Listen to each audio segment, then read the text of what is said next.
It's a really big deal because the Pope is not just the CEO of a big corporation or something. The Pope is a person who is elected by the cardinals to serve as the vicar of St. Peter, who is believed by Catholics to be the first pope and to receive his authority to lead the church directly from Jesus. It's in the scriptures in Matthew 16:18, where Jesus says that Peter will be the rock upon which the church is founded. There's this doctrine, it's called Petrine doctrine, that says that each of his successors in the position of Bishop of Rome, Peter's believed to be the first Bishop of Rome, then inherit that special authority directly from Jesus to lead the Pope, to lead the church, and to speak with the authority of the Holy Spirit. So when someone says, I don't want to do that anymore, that's really rare, and it opens the door to a lot of political and theological questions about how this person should be seen or viewed, this ex-pope, and, frankly, questions for the legitimacy of his successor. It's an intercessory role and an interpretive role. So the Pope is still a human being, right? But he has this special authority to interpret the will of God to the Catholic Church, okay, to believers all around the world. So it's a unique position. I mean, it's not a position that is really readily transferable. It's going to be awkward. And the last time that a pope voluntarily resigned, or at least we think it was voluntarily, was in 1294. It was Celestine V. And his successor ultimately had to have him jailed, basically placed under house arrest, to keep those people that were kind of on the side of the old pope from receiving communications from him or allowing him to influence the course of affairs. And so, it's a pretty awkward position here. Well, it could go two directions, okay? 1,000 years from now, he may be remembered as the Pope who resigned or tried to resign, because the College of Cardinals may not accept his resignation readily. It also might be, a harbinger of a change that says that the papal position now, no pope has ever resigned for being tired and ill health before. This is just unprecedented, at least since we have really good records, and that goes back almost 2,000 years. It may set a precedent for future popes, right?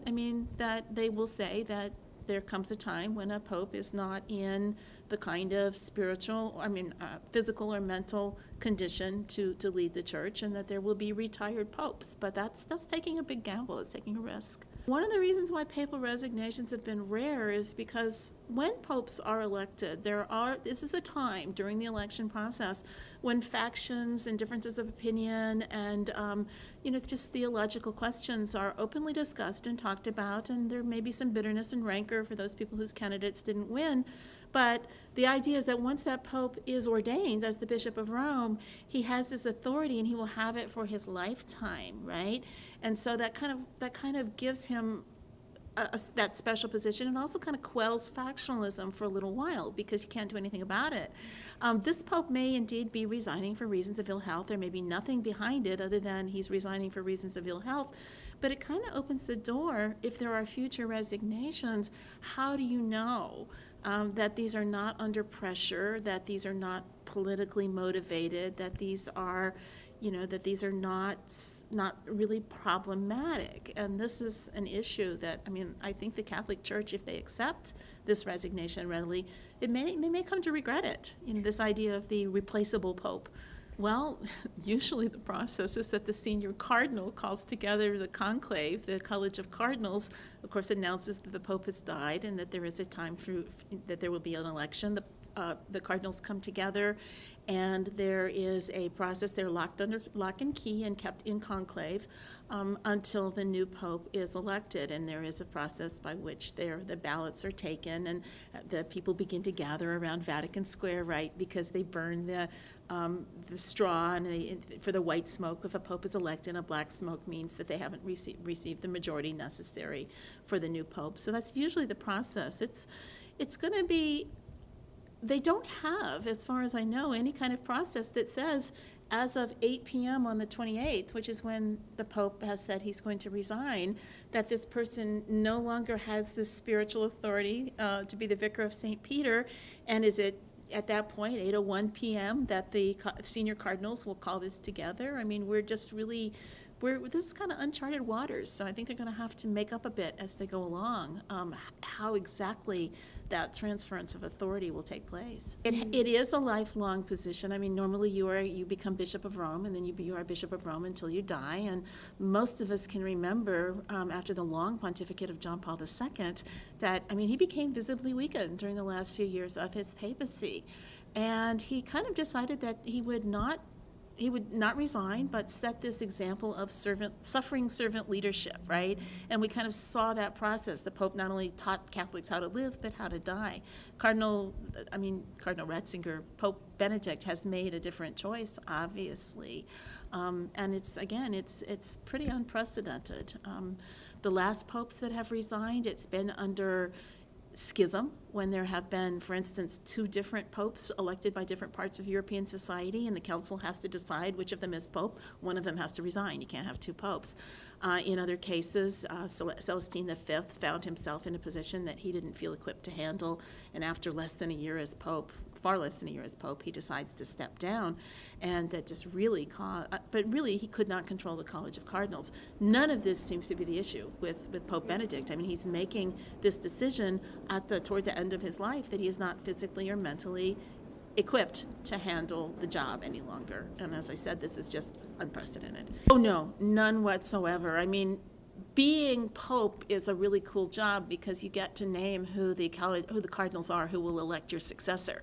So all of the current cardinals are either people that have been picked by Benedict or by his predecessor, John Paul, and they had rather similar political views and policies. So these cardinals will come together, and it's probably the case that the Pope has talked to a few of them about the future of the church, but at the point where he resigns, absolutely not. He will probably go into retirement either in the papal summer house at Castel Gandolfo or in a hermitage within the Vatican. So he will be removed from the process. Well, we never know what's going on secretly in the Vatican among the highest level of Vatican officials. I mean, I can't believe that he did not discuss this with a few people. And there even been, if you were paying attention, some hints that he might choose resignation. For instance, he shows a particular devotion to his predecessor who did resign, Celestine V. He visited his tomb several times in 2009 and 2010. At one point, he placed his pallium, which is the symbol of papal authority, on the tomb and prayed. So people have looked at that, is that a clue that he was planning to resign as he reached a certain point in his life? But coming when it did, I think most of the world is shocked today. He's got to have a few confidants, but most of the world is shocked, and I think most of the leadership of the Catholic Church.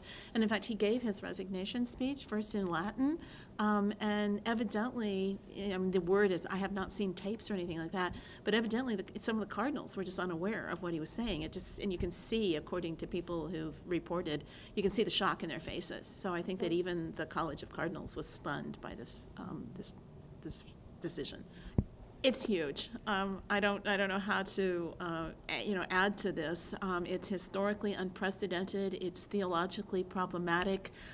It's going to be talked about. It's one of the in the history of the Catholic Church, 1,000 years from now, this will be talked about, and that's Vatican II and the resignation of the Pope will be the legacy from my lifetime of the Catholic Church. So.